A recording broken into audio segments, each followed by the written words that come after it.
जनता ने विशेष अपेक्षाओं आमां होय छे। साथीओ, पोलीस खातामां ज्यारे फरज पर जोड़वानुं आवे छे त्यारे आपणे सौ जाणीए छे के वर्दीनी साथे भारतना संविधानना सोगंद लेवामां आवे छे।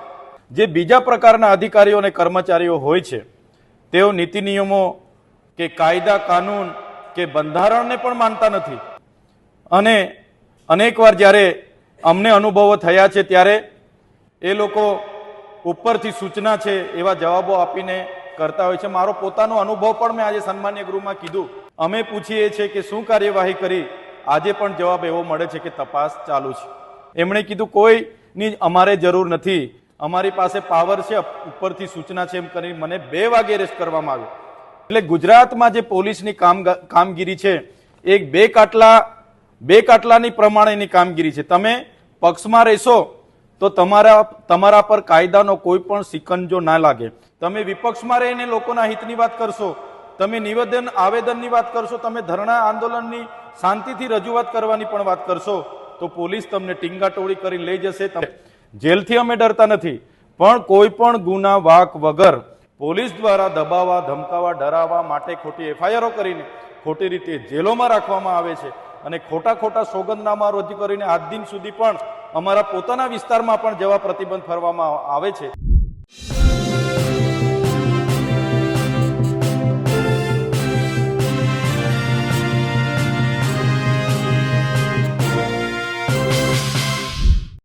ગુજરાતની ભાજપ સરકાર પોલીસનો દુરુપયોગ કરે છે। પોલીસનો દુરુપયોગ જ નહીં, વિરોધીઓ અને વિપક્ષના નેતાઓને નિયંત્રણ રાખવા ઉપર અને તેમના ઉપર અંકુશ લગાવવા માટે પણ આ સરકારી તંત્રનો દુરુપયોગ થાય છે। આ વાત અમે નથી કહી રહ્યા, પણ ચૈતર વસાવાએ વિધાનસભામાં કહી છે અને સરકાર ઉપર, પોલીસ ઉપર ગંભીર આરોપ લગાવ્યા છે। નમસ્કાર, હું છું ચિંતામણી પુત્ર અનિલ પટેલ। સ્વાગત છે આપનો અમારા વિશેષ કાર્યક્રમમાં। આવો સાંભળીએ ચૈતર વસાવાએ પોલીસ સાથે સરકાર ઉપર કેવા ગંભીર આરોપ લગાવ્યા છે। વિધાનસભાના સન્માન્ય ગૃહમાં ગૃહ વિભાગ, પોલીસ, જેલ અને કાયદા વિભાગની માંગણીઓ લઈને જ્યારે નાયબ મુખ્યમંત્રી શ્રી, ગૃહમંત્રી શ્રી આવ્યા હતા ત્યારે મને મારા વિચારો રજૂ કરવા માટેની જ્યારે તક મળી ત્યારે સાથીઓ, ગુજરાતની 6.25 કરોડ જનતાના સુખ, શાંતિ, સલામતી અને સુરક્ષા જોવાની જવાબદારી ગૃહ વિભાગની છે અને એમાં ખાસ કરીને નાયબ મુખ્યમંત્રી શ્રી પર જ્યારે આ હવાલો હોય તો જનતાને વિશેષ અપેક્ષાઓ આમાં હોય છે। સાથીઓ, પોલીસ ખાતામાં જ્યારે ફરજ પર જોડાવાનું આવે છે ત્યારે આપણે સૌ જાણીએ છીએ કે વર્દીની સાથે ભારતના સંવિધાનના સોગંદ લેવામાં આવે છે કે भारत के संविधान के प्रति श्रद्धा और सच्ची निष्ठा रखूंगा और अपने पद और कर्तव्य का राजभक्ति, ईमानदारी और निष्पक्षता से पालन करूंगा। तमे पण जाणता हशो, अधिकारीओ पोलीस खातामां जे पण छे एमां 2 प्रकारना अधिकारीओ छे।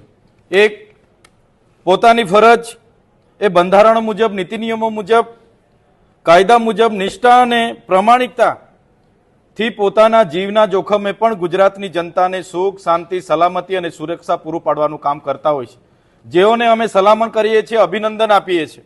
एवा अधिकारीओ जे कर्तव्य निष्ठाथी काम करे छे एमने अमे अभिनंदन आपीए छीए। पण जे बीजा प्रकारना अधिकारीओ अने कर्मचारीओ होय छे तेओ नीति नियमों के कायदा कानून के बंधारणने पण मानता नथी अने अनेकवार ज्यारे अमने अनुभवो थया छे त्यारे ए लोको उपरथी सूचना छे एवा जवाबो आपीने करता होय छे। मारो पोतानो अनुभव पण मैं आज सन्मान्य गृहमां कीधुं के एटीवीटीनी आयोजननी मीटिंगमां ज्यारे हूँ हाजरी आपवा गयो प्रांत अधिकारी श्रीनी चेम्बरमां, त्यां पीएसआई हाजर हता, टीडीओ हाजर हता, बंने मामलतदारो हता, सीसीटीवी फूटेज चालू हता, छतां जे घटना घटी ए घटनाने लईने तत्कालिक डेडियापाड़ा पोलीस इंस्पेक्टर श्रीने मैं फरियाद नोंधावी।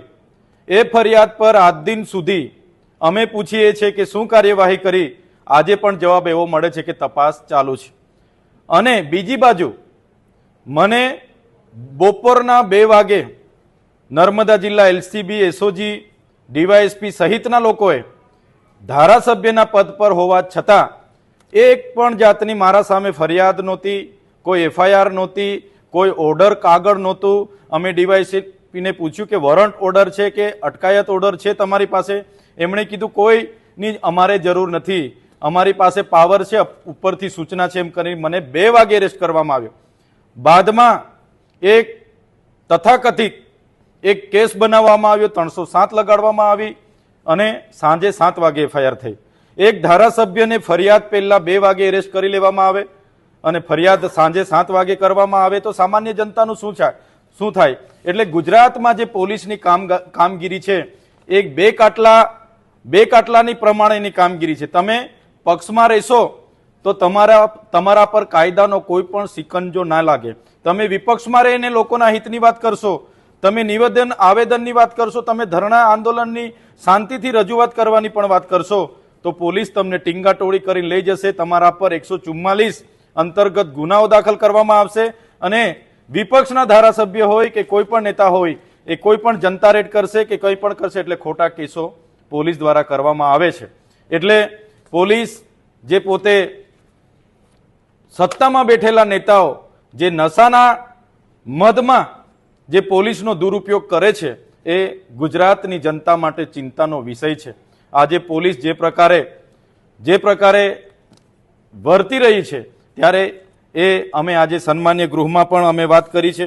એ જ પ્રકારે સન્માન્ય ગૃહમાં જે પ્રકારે આજે ગૃહમંત્રીશ્રીએ કીધું છે ત્યારે આપના માધ્યમથી એ પણ કહીએ છીએ કે જેલ સાથે અમારો નાતો નથી, પણ જેલમાં જઈને મહાત્મા ગાંધીજી હોય, સરદાર વલ્લભભાઈ પટેલજી હોય કે જવાહરલાલ નહેરુજી હોય, જેલ ભરીને પણ દેશને આઝાદી અપાવી છે.